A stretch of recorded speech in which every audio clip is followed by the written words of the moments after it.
بسم اللہ الرحمن الرحیم۔ صرف 5 منٹ کا مدرسہ قرآن و حدیث کی روشنی میں 24 رجب المرجب۔ نمبر 1، اسلامی تاریخ۔ حضرت جعفر رضی اللہ عنہ کی مدینے میں آمد۔ حضرت جعفر رضی اللہ عنہ اپنی بیوی حضرت اسماء رضی اللہ عنہ بنت عمیس کے ساتھ حبشہ میں تقریباً 14 سال رہے اور 7 ہجری میں وہ اس وقت مدینہ پہنچے جب حضور صلی اللہ علیہ وسلم خیبر فتح کر کے تشریف لائے تھے۔ رسول اللہ صلی اللہ علیہ وسلم کو ان کے آنے پر بے حد خوشی ہوئی۔ حضور صلی اللہ علیہ وسلم نے انہیں اپنے سینے سے لگایا اور پیشانی کو بوسہ دیا اور فرمایا، میں نہیں کہہ سکتا کہ مجھے جعفر رضی اللہ عنہ کے آنے کی زیادہ خوشی ہے یا فتح خیبر کی۔ ابھی چند ہی دن حضرت جعفر رضی اللہ عنہ مدینے میں ٹھہرے تھے کہ حضور صلی اللہ علیہ وسلم نے انہیں غزوہ موطا میں روانہ کیا، جہاں روم کے بادشاہ نے مسلمانوں پر حملہ کرنے کے لیے 1 لاکھ فوج بھیجی۔ مسلمانوں کی جماعت میں صرف 3000 آدمی تھے۔ ان 3000 آدمی نے اللہ پر بھروسہ کر کے مقابلہ کیا اور اللہ نے فتح دی۔ معرکہ شروع ہونے سے پہلے حضرت جعفر نے چند اشعار پڑھے جن کا ترجمہ یہ ہے: جنت کا قرب، اس کی پاکیزہ اور ٹھنڈی شراب کتنی اچھی ہے۔ روم نشانے پر ہے اور اس کی تباہی قریب آ چکی ہے۔ وہ گمراہی میں بھٹک رہا ہے اور اس کی نسل عن قریب ختم ہونے والی ہے۔ ان سے جب ہمارا مقابلہ ہوگا تو ہم ان کی گردنیں اڑا دیں گے۔ غزوہ موطا 8 ہجری میں ہوا اور اسی میں حضرت جعفر رضی اللہ عنہ کو شہادت نصیب ہوئی۔ نمبر 2، حضور صلی اللہ علیہ وسلم کا معجزہ، کسرت حکومت کے متعلق پیشن گوئی۔ حضرت ابن عباس رضی اللہ عنہ فرماتے ہیں کہ جب کسرا کے بادشاہ نے رسول اللہ صلی اللہ علیہ وسلم کے خط کو پھاڑ دیا تو آپ صلی اللہ علیہ وسلم نے پیشن گوئی فرمائی کہ کسرا نے خط پھاڑ کر اپنے ملک کو ٹکڑے ٹکڑے کر دیا۔ چنانچہ کسرا کی حکومت، جو اس وقت سپر پاور سمجھی جاتی تھی، زمانے نبوت ہی میں ٹکڑے ٹکڑے ہو گئی اور حضور کی پیشن گوئی سچی ثابت ہوئی۔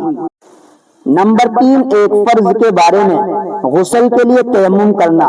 قرآن میں اللہ تعالیٰ فرماتا ہے، اگر تم بیمار ہو جاؤ یا سفر میں ہو یا تم میں سے کوئی شخص اپنی طبعی ضرورت یعنی پیشاب پاخانہ کر کے آیا ہو یا اپنی بیوی سے ملا ہو اور تم پانی کے استعمال پر طاقت نہ رکھتے ہو تو ایسی حالت میں تم پاک مٹی کا ارادہ کرو یعنی تیمم کر لو۔ فائدہ: اگر کسی پر غسل کرنا فرض ہو جائے اور پانی استعمال کرنے کی طاقت نہ رکھے تو ایسی صورت میں غسل کے لیے تیمم کر کے نماز پڑھنا فرض ہے، اور غسل کے لیے تیمم کا طریقہ وہی ہے جو وضو کے لیے تیمم کا طریقہ ہے۔ نمبر 4، ایک سنت کے بارے میں، دسترخوان اٹھانے کی دعا۔ رسول اللہ صلی اللہ علیہ وسلم جب اپنے دسترخوان کو اٹھا لیتے تو فرماتے، الحمدللہ کثیرا طیبا مبارکا فیہ غیر مکفی ولا مودع ولا مستغن عنہ ربنا۔ ترجمہ: تمام تعریف اللہ کے لیے ہیں، ایسی تعریف جو بہت زیادہ پاکیزہ اور بابرکت ہو، نہ اس پر کفایت کی گئی ہو نہ اسے چھوڑی گئی، نہ اس سے بے پرواہی کی گئی، اے ہمارے پروردگار۔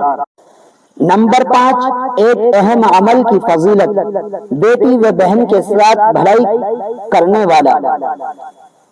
رسول اللہ صلی اللہ علیہ وسلم نے فرمایا، جس شخص کی 3 بیٹیاں 3 بہنیں یا 2 بیٹیاں 2 بہنیں ہو اور ان کے ساتھ اچھا سلوک کرے اور ان کے حقوق کے بارے میں اللہ تعالیٰ سے ڈرے تو اس کے لیے جنت ہے۔ نمبر 6، ایک گناہ کے بارے میں، برے کاموں کی سزا۔ قرآن میں اللہ تعالیٰ فرماتا ہے، جو لوگ یہ چاہتے ہیں کہ مسلمانوں میں بے حیائی کی باتوں کا چرچا ہو تو ان کے لیے دنیا و آخرت میں دردناک عذاب ہوگا، اور ایسے فتنے کرنے والے کو اللہ تعالیٰ خوب جانتا ہے، تم نہیں جانتے۔ نمبر 7، دنیا کے بارے میں دنیا کی ظاہری حالت دھوکہ ہے۔ قرآن میں اللہ تعالیٰ فرماتا ہے یہ لوگ صرف دنیاوی زندگی کی ظاہری حالت کو جانتے ہیں اور یہ آخرت سے بالکل غافل ہیں، یعنی انسان صرف دنیا کی چیزوں کو جانتے ہیں اور اسی کو حاصل کرنے کی فکر میں لگے رہتے ہیں۔ انہیں پتہ نہیں ہے کہ اس کے بعد دوسری زندگی آنے والی ہے اور وہ ہمیشہ ہمیش کی زندگی ہے، لہٰذا دنیا میں لگنے کے بجائے آخرت کی تیاری میں مشغول رہنا چاہیے۔ نمبر 8، آخرت کے بارے میں دوزخ کے سانپ۔ رسول اللہ صلی اللہ علیہ وسلم نے فرمایا دوزخ میں بڑی لمبی گردنوں والے اونٹ کے برابر سانپ ہوں گے، ان میں سے ایک سانپ ڈسے گا تو دوزخی 40 سال تک اس کی جلن محسوس کرے گا۔ نمبر 9، طب نبوی سے علاج، رائی کے فوائد۔ رسول اللہ صلی اللہ علیہ وسلم نے فرمایا تم لوگ رائی کو استعمال کیا کرو کیونکہ اس میں اللہ تعالی نے ہر بیماری سے شفا رکھی ہے۔ فائدہ، رائی کا تیل بالوں میں مضبوطی پیدا کرتا ہے اور اس کی سفیدی کو دور کرتا ہے اور جلد میں نرمی پیدا کرتا ہے۔ نمبر 10، نبی صلی اللہ علیہ وسلم کی نصیحت۔ رسول اللہ صلی اللہ علیہ وسلم نے فرمایا اللہ تعالیٰ فرماتے ہیں کہ اے ابن آدم تو میری عبادت کے لیے فارغ ہو جا، میں تیرے سینے کو دنیا کی بے رغبتی سے بھر دوں گا اور تیرے فکر کے دروازے کو بند کر دوں گا، ورنہ تو پھر میں تیرے ہاتھوں کو مشغول کر دوں گا اور تیرے فکر کے دروازے کو بند نہیں کروں گا۔